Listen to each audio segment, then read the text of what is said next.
Hi guys, welcome to C2C mentors. इस video में बात करेंगे कि सर डीआरआर की प्रिपरेशन हमें स्क्रैच लेवल से कैसे चालू करनी है, या फिर सर मैं 2-3 महीने से पढ़ाई कर रहा हूं पर मुझे रिजल्ट नहीं मिल रहा है, मैं डीआरआर से खुश नहीं हूं, मुझे जो रिजल्ट एक्सपेक्टेड था वो नहीं आ रहा है, उसके बारे में बात करेंगे। बाय द वे आज का सेटअप अपना थोड़ा जुगाड़ है because I am in Bangalore right now. कुछ घंटों के बाद मेरी आई एम बैंगलोर में स्पीच होने वाली है। I will be addressing students for who are preparing for CAT across the country. उसके बारे में भी अपडेट्स आपको आ जाएंगे, तो ये थोड़ा लो लाइटिंग की वजह से अपना जुगाड़ है। But let's start with the session जहां पे हम बात करेंगे डीआरआर के लिए आपको प्रिपेयर कैसे करना है। There is a magic method that's called as 5 set method, उसके बारे में भी मैं बात करूंगा। क्या चीजें आपको नहीं करनी है, किस चीजों को आपको अवॉइड करना है, उसके बारे में बात करेंगे। एंड रिजल्ट्स गारंटीड है, बस इस वीडियो को एंड तक आपको देखना है, आपको बहुत ज्यादा फायदा होने वाला है। नंबर 1, कुछ चीजें हैं जो बच्चों को नहीं करनी है, बिल्कुल भी नहीं करनी है। जब आप प्रिपरेशन चालू करते हो कैट का, कुछ चीजें जो आपको बिल्कुल नहीं करनी है। For example, number 1, previous year के कैट के पेपर्स। सर पूरी जनता कहती है, इतने सारे मेंटर्स है, फैकल्टीज है, सब लोग कहते हैं कि यार पुराने पेपर करो, पुराने पेपर करो। आप इकलौते मेंटर हो जो कहता है कि भाई पुराने पेपर्स मत करो। देखो, पुराने पेपर करना गलत बात नहीं है, पर उसका ढंग है, उसका एक समय है जहां पे आपको वो करना जरूरी है। नंबर 1, देखो, जब भी हम कोई भी चीज़ करते हैं लाइफ में, है ना, हम जब सीढ़ियाँ चढ़ते हैं तो हम सीधा 100th सीढ़ी पे हम जंप नहीं मारते हैं, है ना। पहली, दूसरी, तीसरी, 10वीं, 20वीं, 50वीं सीढ़ी हम स्लोली स्टेडीली ऊपर चले जाते हैं, राइट। सेम वे अगर हम सीधा का सीधा अगर पुराने कैट के पेपर्स लेके बैठेंगे तो एक छोटा सा ट्रॉमा हो सकता है, एक छोटा सा शॉक लग सकता है, बिकॉज डीएलआर पिछले कई सालों से डिफिकल्टी लेवल पे ही आ रहा है। पेपर कैलकाटा बनाए, लखनऊ बनाए, अहमदाबाद बनाए, बैंगलोर बनाए, कोईकोड बनाए, DRR has always been difficult. So अगर मैं at the beginning of my preparation सीधा का सीधा अगर मैं डीआरआर के पुराने सेट्स अगर देखूंगा तो मैं डिसअपॉइंट होने ही वाला हूं, उसमें कोई लोड ही नहीं है। फिर इसके बाद क्या होता है, बहुत सारे बच्चे, even this is applicable for all the IITs and NITs and the students who are really really good in DRR. मैं आपको ऐसे कितने सारे एग्जांपल्स दे सकता हूं जहां पे बच्चों ने 60 परसेंटाइल से 99.66 परसेंटाइल तक बच्चे पहुंचे हैं। एक वीडियो भी है जो आपको एंड में मैं शेयर करूंगा। हमारा स्टूडेंट एफएमएस में बैठा है 60 परसेंटाइल से 99.66 परसेंटाइल, एंड आई थिंक उसने डीएलआर में भी कुछ 99.80 फोड़ा है। Even he followed the same strategy. Same चीज आपको करनी है। एलओडी 2 और एलओडी 3 अभी आपको करने का जरूरत नहीं है। बट सर अभी तो हम अगस्त महीने में बैठे हैं, फिर कैसे होगा, क्या होगा। अगस्त में है ना तू, अगस्त, सितंबर, अक्टूबर, नवंबर आधा, तेरे पास 3.5 महीने बचे हुए हैं। सो अभी से एलओडी 2 एलओडी 3 नहीं करना चाहिए। क्यों, मैं आने वाले टाइम में आपको बता दूंगा। रही बात आपके मॉक्स के बारे में, मॉक्स जहां तक सवाल है, अगर आपको लगता है कि सर मैं प्रिपेयर्ड नहीं हूं डीएलआर के लिए, बिकॉज यार देख, मॉक्स भी जो है ना डीएलआर के वो डिफिकल्ट ही आते हैं। बिकॉज मॉक्स को हम बाइफरकेट नहीं करते हैं ना कि ये बिगिनर लेवल का बच्चा है, ये आईआईटी वाला है तो इसके लिए अलग सी मॉक बना देंगे, इसने अभी तक 2 ही सेट लगाए हैं तो इसके लिए डिफरेंट मॉक लगा देंगे। तो ये सब चीज़ें बिल्कुल भी नहीं करनी है आपको। अगर आप पढ़ाई चालू करते हो तो एक सिंपल सी चीज़ है, पहले ये देख लो कि no your syllabus. For example, बहुत सारे मैंने ट्यूटर्स को देखा है कहते हुए कि वो कहते हैं कि ना आपके डीएलआर में ना केसलेट्स बहुत ज़्यादा आते हैं। भाई मेरे केसलेट्स का कोई माई बाप नहीं होता, केसलेट्स कहाँ से भी आते हैं आपको पता है। केसलेट पता है आपको फाइनेंस की भी आ सकती है, केसलेट आपको अरेंजमेंट की भी आ सकती है, केसलेट आपको प्रोबेबिलिटी, परम्यूटेशन, कॉम्बिनेशन की भी आ सकती है। केसलेट का मतलब क्या है, एक आपको पैराग्राफ दिया जाएगा 7-8 लाइन का, उसमें आपको चीजें दी जाएगी, वो आपको ढूंढना है, उसके ऊपर आपको क्वेश्चंस के आंसर करने हैं। सो अगर मैं कहूँ केसलेट is a syllabus, that is wrong, because केसलेट is a combination of other thing. So ये जानना आपके लिए बहुत ज्यादा जरूरी है कि भाई मेरे सिलेबस क्या है। अरेंजमेंट हो गया, लीनियर अरेंजमेंट, सिटिंग अरेंजमेंट के बारे में बात कर सकते हो, ब्लड रिलेशन के बारे में बात कर सकते हो, स्केड्यूलिंग के बारे में बात कर सकते हो, सिलेक्शन के बारे में बात कर सकते हो, डिस्ट्रीब्यूशन के बारे में बात कर सकते हैं, सेट थ्योरी या वेन डायग्राम के बारे में बात कर सकते हैं। ये आपका एक मोटा मोटी सिलेबस होता है, आपको सिलेबस से हटना नहीं है। बहुत बार बच्चे डीएलआर में अच्छा कर नहीं पाते बिकॉज हम ट्रेडिशनल चीज़ों को ज़्यादा भाव नहीं देते हैं। हमें लगता है कि यार ट्रेडिशनल चीज़ें क्या ही करनी है, क्या ये बैठ के मैं ब्लड रिलेशन वगैरह वगैरह करूँ। बट अगर मान लो तुम्हारी एक हाथ केसलेट आ गई जहाँ पे ब्लड रिलेशन का अगर उन्होंने जिक्र किया होगा तो फिर वहां पे पंगे होते हैं। So always remember you go to know your syllabus really really well, ठीक है। Now start from speed mathematics and Vedic maths. Now you might be little surprise कि कहते हैं सर अगस्त महीने में आप कह रहे हो हमको कि हम वैदिक मैथ्स करें और स्पीड मैथ्स करें, isn't this kind of stupid? No it is not, because I tell you something.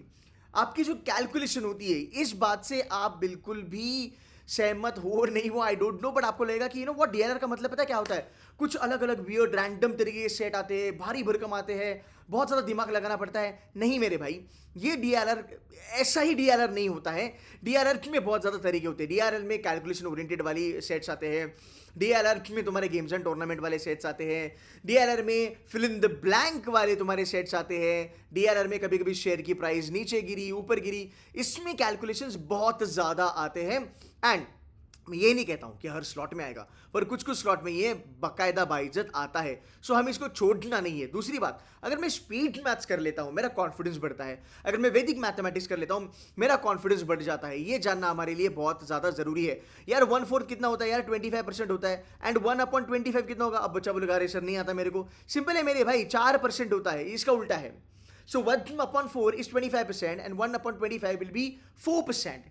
You getting my point? आप जैसे जैसे नीचे जाओगे वैसे वैसे नंबर घटेगा। अगर आप देखोगे 1/26 विल बी राउंड अबाउट 3.84 आएगा आपका तकरीबन। क्यों? बिकॉज इसमें एक फंडा होता है। जैसे जैसे आप 1/25, 1/26, 1/27 जाओगे, वो जो नंबर है वो 0.16 से कम होते जाएगा। ये एक शॉर्टकट है जो मैं पढ़ाता हूँ बच्चों को मेरे स्पीड मैथ्स के लेक्चर में। पुराने वीडियो में आपने देखा भी होगा। Now this is where you gain your confidence. आपको लगता है कि नहीं यार मैं कर सकता। और मान लो अगर आपका एक हाथ सेट आ जाता है कैलकुलेशन ओरिएंटेड का, एक हाथ सेट आ जाता है आपका जहां पे ओलंपिक्स के ऊपर अभी बात हो रही है, तो ओलंपिक्स के सेट आ सकते हैं, वर्ल्ड कप के सेट आ सकते हैं, जहां पे आपको कैलकुलेशन करना है। एक सेट भी अगर आपने लगा लिया ना कैलकुलेशन का, guys remember one set, if you do one set, this is I am calling it one set will fetch you around about 92 percentile और bare minimum 90 percentile in DLR. Imagine करो अगर अगले 3-3.5 महीने में अगर आप इतना भी कर लेते हो, आप बहुत ज़्यादा अच्छे बच्चे बनोगे, बिकॉज आप 90% आराम से निकाल रहे हो। सो ये इसलिए मैं कहता हूँ पुराने पेपर मत देखो। अगर आप 2023 का कैट का पेपर देखोगे आप कहोगे यार कैलकुलेशन ओरिएंटेड तो आता ही नहीं है, बिल्कुल भी नहीं आता। ऐसा नहीं है, ये आने के चांसेस उतनी ही ज़्यादा है जितनी बाकी की चीज़ें हैं। ठीक है, प्रैक्टिकल एंड मेंटल कैलकुलेशन बहुत ज़्यादा ज़रूरी है। You know what I tell you something, जब हम कैट के लिए प्रिपेयर कर रहे थे ना, तो हम पीजी में रहते थे, पेइंग गेस्ट में रहते थे। मैं पुणे में था बाय द वे। सो हम जब भी चाय पीने जाते थे, जब भी हमारा ग्रुप चाय पीने जाता था, हम जब भी एक दूसरे से बात करते थे, हम रैंडम नंबर फेंकते थे कि चल व्हाट, एक मान ले अगर एक शेयर है जिसकी प्राइस मान लो 1230 रुपया है, अगर मान ले ये शेयर 10% से बढ़ जाता है और दूसरे दिन अगर 10% से घट जाता है, तो बताए इसमें कितना प्रॉफिट हुआ कितना लॉस हुआ। अब देखो आप जेन्युइनली ये चीज़ें कैसे कर सकते हो। आप बोलोगे कि मैं 1230 इंटू 10% करूंगा, फिर उसकी मैं इंक्रीमेंटल वैल्यू निकलूंगा वगैरह वगैरह वगैरह। ऐसा नहीं करना है।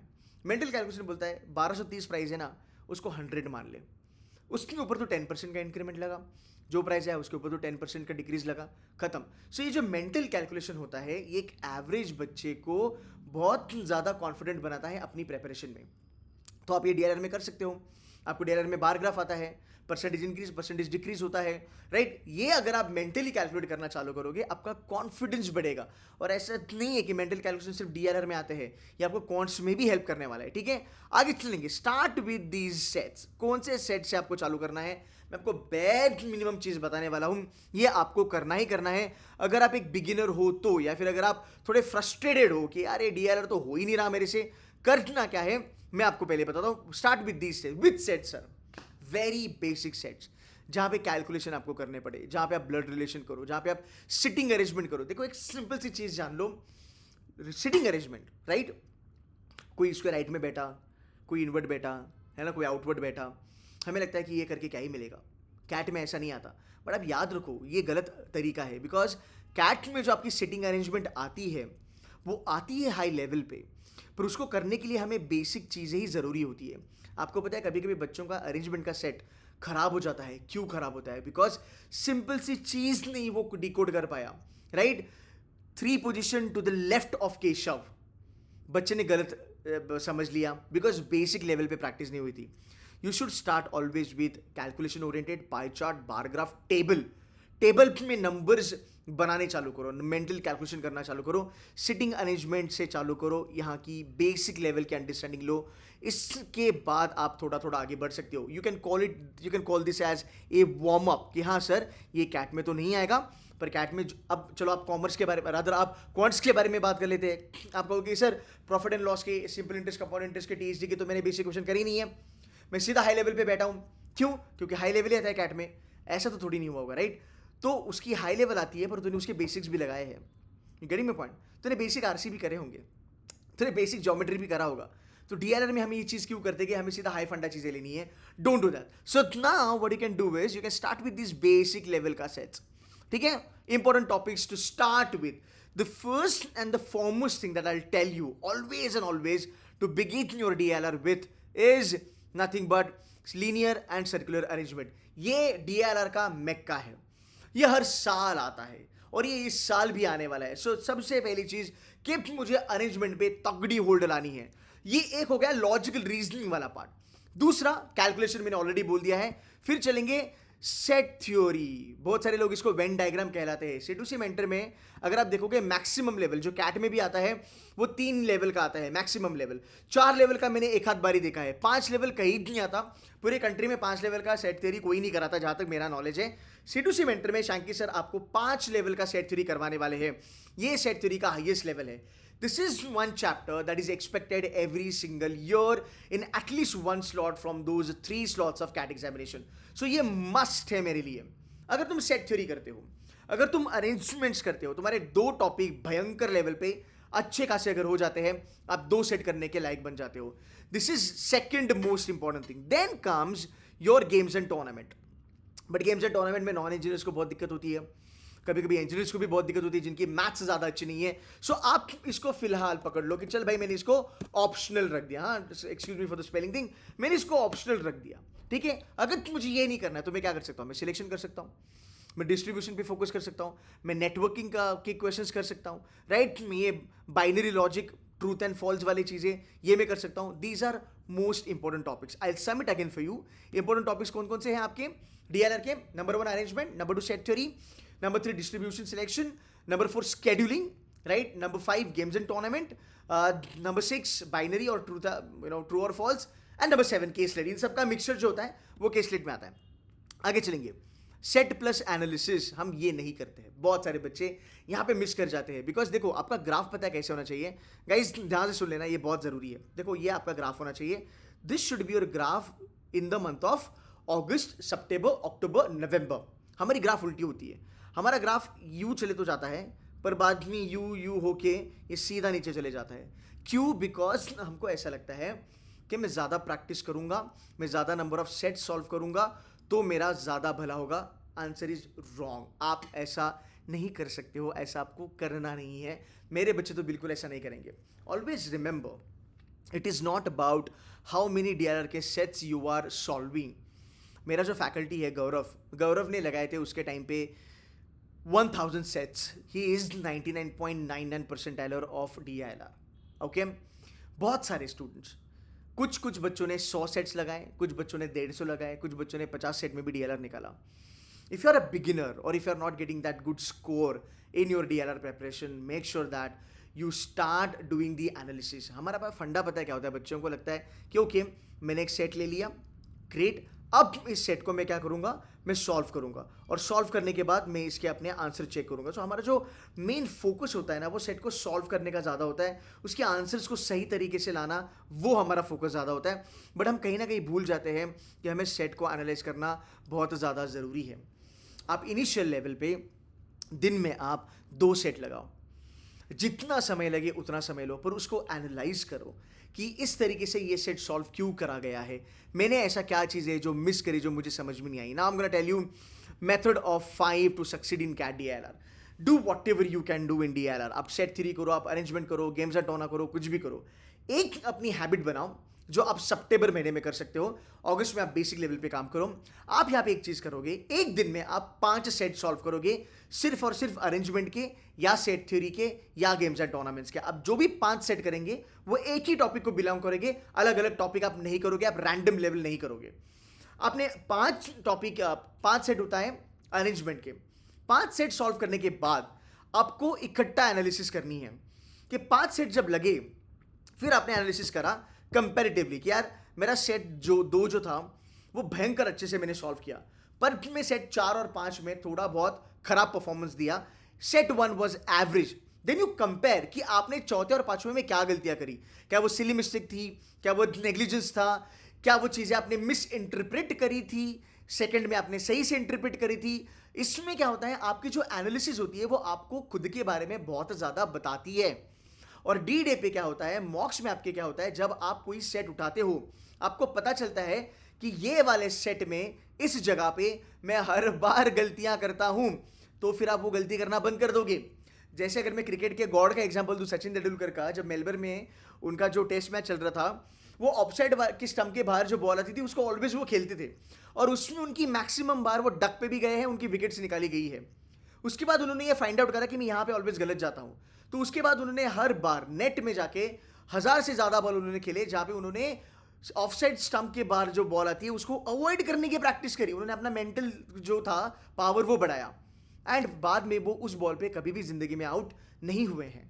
सो यू शुड नो कि जब मैं 5 सेट लेके बैठता हूं एक टॉपिक के, मैं इस टॉपिक में कहाँ गलत जाता हूं और इस टॉपिक के मेरी स्ट्रॉन्ग चीज़ क्या है, ये जानना बहुत ज़्यादा ज़रूरी है। जब आप ये करोगे तब आपके पास आएगा familiarity of solving the set. हम सिर्फ और सिर्फ सेट सॉल्व करके कुछ नहीं कर सकते हैं।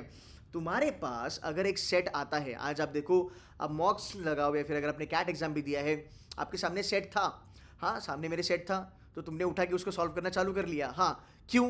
क्योंकि सर वो सेट था तो मैंने उठाया। गलत। कैन यू टेल मी कि वो सेट देखने के बाद तुझे ये चमका कि ये सेट मैं कर सकता हूँ? ये कैसे तुझे चमकेगा?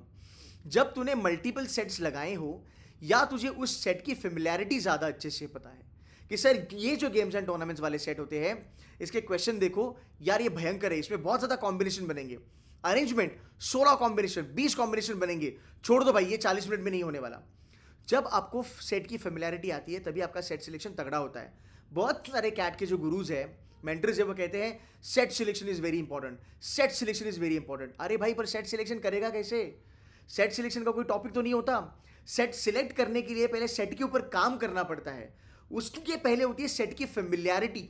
अगर मैंने मैक्सिमम सेट ढंग से एनालाइज करे हैं और अपनी आंखों के नीचे से निकाले हैं, तब जाके ये मुझे पता चलता है कि कौन सा सेट स्केड्यूलिंग का डिफिकल्ट होता है, मीडियम होता है, इजी होता है, उसकी जो रचना होती है, उसका जो फॉर्मेट होता है क्वेश्चन का या उसके DILR का, उसकी लैंग्वेज देख के, ऐसे बहुत सारे फैक्टर है वो देख के मुझे पता चलता है कि बॉस ये जो सेट है ये डिफिकल्ट है।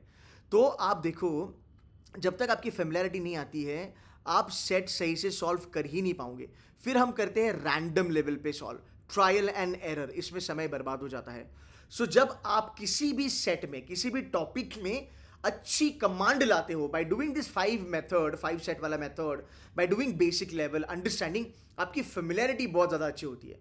जब आपकी फेमिलियरिटी बहुत ज़्यादा अच्छी होती है आपका सेट सिलेक्शन बढ़िया होता है। जब आपका सेट सिलेक्शन बढ़िया होता है आप उसके बारे में कॉन्फिडेंट होते हो एंड इवेंचुअली वो सेट आपका सही निकलता है। ये एक प्रोसेस है। अब आप कहोगे सर इतना तामझाम करना पड़ेगा? मेरी जान, 2 सेट लगाएगा ना, 2 सेट 8 से लेके 10 क्वेश्चन, ये तो 96-97% पे बैठा है। आपको पता है 1000 सेट लगाना बेवकूफ़ी होगी अगर हमें यही चीज़ें नहीं पता होगी। तो क्या गारंटी कि 1000 सेट लगाने के बाद भी तुझे जो D-Day पे तेरी मॉक में या तुम्हारे कैट पेपर में जो सेट आएगा वो तुम सही से कर सकते हो? The guarantee is 0%। ये गेटिंग माय पॉइंट, अगर आपके पास फेमिलियरिटी नहीं है तो। सो ऑलवेज रिमेंबर, ये जितना भी मेहनत हम कर रहे हैं हम 1 या 2 सेट के लिए कर रहे हैं। 2 सेट, अगर 5 वाले 2 सेट आ गए आप 98-99 भी टच कर सकते हो आराम से। 2 से लेके 2.5 सेट पे 99 बनता ही बनता है, ठीक है। इसके बाद जब आपका एक अच्छा खासा टॉपिक बन जाएगा फिर मेरे भाई जाके टॉपिक टेस्ट देना। ये मेहनत करने के बाद टॉपिक टेस्ट देना कि सर मैंने सिर्फ और सिर्फ शेड्यूलिंग का टॉपिक टेस्ट दिया, मैंने सिर्फ अरेंजमेंट का टॉपिक टेस्ट दिया, मैंने सिर्फ गेम्स टूर्नामेंट्स का टॉपिक सेट दिया वगैरह। 20 set is a game changer. Always remember, किसी भी टॉपिक के जब बेसिक चीज़ हो, फेमिलियरिटी हो, 20 सेट को टारगेट करना। 1 वीक का टाइम पकड़ो या 15 दिन का समय पकड़ो, 15 दिन में आपको टारगेट करना है कि मुझे 20 सेट्स लगाने हैं।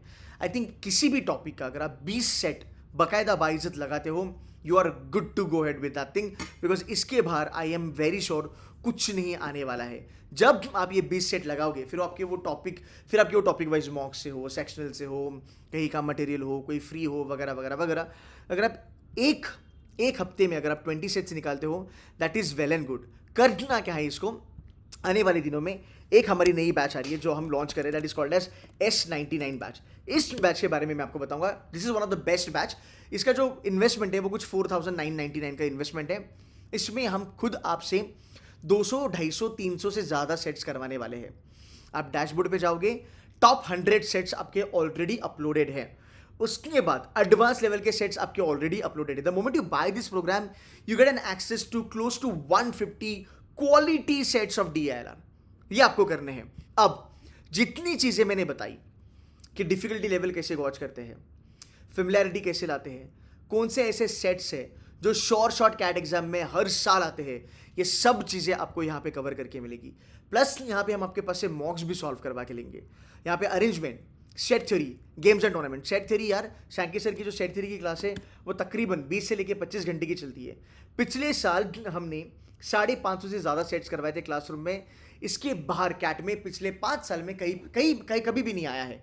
जितने सेट्स फैकल्टीज करवाते हैं, सो गौरव सर इज 99.99, शैंकी इज 99 परसेंटाइलर, सृजन इज 99 परसेंटाइलर, अभिषेक 99 परसेंटाइलर, ये लोग आपको पढ़ाने वाले हैं। हमारे यहाँ पे ना एक बहुत बढ़िया स्ट्रैटेजी है। The strategy is called as bucketing strategy. Bucketing strategy में आई कैन प्रूव यू कि आप 1-2 सेट लगाने के बाद जो ऊपर के आपके 2 सेट्स बचते हैं वहाँ से भी आप 1 या 2 क्वेश्चन निकाल के लेके आओगे। ये आपको पढ़ाएंगे Manohar sir. Who is Manohar sir? Manohar sir is FMS alumni, okay, score 99.44 percentile in CAT examination. ये आपको बकेटिंग स्ट्रैटेजी बताएंगे। बकेटिंग स्ट्रैटेजी लगा के बच्चों ने अपना 70-80 परसेंटाइल का स्कोर 99-98 पे लेके गए हैं। हमारे पास ऐसे बहुत सारे बच्चे हैं जिन्होंने लिटरली उनको DILR नहीं आता था, बट प्रैक्टिस करके 1 या 2 सेट निकाल के 95 प्लस भी उन्होंने क्रॉस करा है। लास्ट ईयर में टॉपर वॉज 99.98। जितना कंटेंट आपको दिया जाएगा इस बैच में, आपको उतना ही करना है। 3 लेवल पे कंटेंट है आपका, basic level, advance level, challenger level. Level 0, level 1, level 2, level 3। Level 3 बहुत ऊंचा है। लेवल 1, लेवल 2 भी अगर आप कर लोगे ना, आप सॉर्टेड हो। आई प्रॉमिस यू कि एक सेट आपका कैट में निकलेगा। मैं ये हर साल कहता हूँ और ये हर साल 100% सही हुआ है। लास्ट ईयर 3 स्लॉट थे कैट एग्जामिनेशन के, 60 क्वेश्चन आए थे। 60 में से मैं गारंटी देता हूँ कि 40-45 क्वेश्चंस ऐसे थे जो C2C मेंटर्स में हमने पूरे साल में करवाए थे। फॉर्मेट सिमिलर था, कंडीशन सिमिलर थी, टाइप सिमिलर थी। बस आपको पढ़ना है, आपको इसके ऊपर मेहनत करनी है। मेरी कैट की बैच इज ऑन। अगर आप कैट की बैच ज्वाइन करना चाहते हो, प्राइजेस काफ़ी ज़्यादा ड्रॉप हो चुके हैं, सो दैट मैक्सिमम बच्चे लोग उसका फायदा ले। क्रैश कोर्स अभी आने वाली है एंड S99 DLR का प्रोग्राम सेपरेट है। क्रैश कोर्स में कंटेंट आपको कम मिलेगा DLR का, सिर्फ DLR का प्रोग्राम लोगे तो कंटेंट आपको भर भर के मिलेगा। But at the end of the day याद रखना, DLR जितना डिफिकल्ट है उतना ही वो ज़्यादा डुएबल और ईजी है। हाँ, मैं मानता हूँ ये डिफिकल्ट आता है और ये सबसे ज़्यादा अनप्रेडिक्टेबल है, बट यहाँ भी बच्चे गलत हो जाते हैं। अगर ये चीज़ पे मैं अच्छा खासा फोकस करता हूँ, 1 या 1.5 सेट भी अगर मैंने निकाल लिया, मैं 95 परसेंटाइल प्लस हूँ। सो जितना दिखता है उतना डिफिकल्ट है नहीं, बस एक सही अप्रोच आपके पास चाहिए। एंड अगर आपके पास वो अप्रोच है, वो मेंटरशिप है जो हम आपको प्रोवाइड करेंगे, डेफिनेटली 1-1.5 सेट आप आराम से निकाल सकते हो, no doubt about that. Guys, ऐसे बहुत सारे मेरे वीडियोस आते रहेंगे। मैं ट्रैवल करूँ, मैं बिजी रहूँ, मैं कहीं पे भी रहूँ, मैं लाइव लेक्चर्स लेते रहूँगा। मैं ऐसे वीडियोस बना के आपको मोटिवेट करते रहूँगा। मेक श्योर करना कि 3-3.5 महीने आपके पास बचे हैं। 90-95 परसेंटाइल लाना कोई बड़ी बात नहीं है, कोई भी बच्चा कर सकता है। एक अपना बिलीफ सिस्टम बनाओ, और अगर आप मेरे साथ जुड़ते हो, मैं आपका बिलीफ सिस्टम कभी टूटने नहीं दूंगा। मैं आपको गेम में एंड तक बना के रखूंगा। जो बच्चा एंड तक गेम में बने रहता है, मतलब मार पड़ेगी, तुम गिरोगे, तुम उठोगे, लहूलुहान हो जाओगे भाई। कैट तुमको रुलाएगा, तुमको डराएगा, नाइट मेयर आएगा, तुमको लगेगा कि खत्म हो गया सब कुछ। बट जब तुम कैट का पेपर लिख के आओगे, तब तुम बोलोगे कि भाई गेम हो गया, आज मज़ा आ गया। मतलब सर, मुझे लग रहा था कि मैं 70 बना लिया हूँ, पर मैं 90-95 तो मैं टच कर ही लूँगा। So just by turning up on a D-Day, you can beat the shit out of 80% of the students in the country. तब तक बने रहना है आपको, ठीक है? मैं आपको कैट का गेम छोड़ने नहीं दूंगा, बिकॉज मैं आपका मेंटर हूँ, मैं आपका फैकल्टी हूँ। So guys, on that note, I will see you soon in the next video. Take care. And मेरी एक छोटी सी गुरु दक्षिणा है यार, उतनी ही चीज़ मैं मांगता हूँ। लाइक करो, शेयर करो, सब्सक्राइब करो, ठीक है? कूल है, टेक केयर एंड बाय।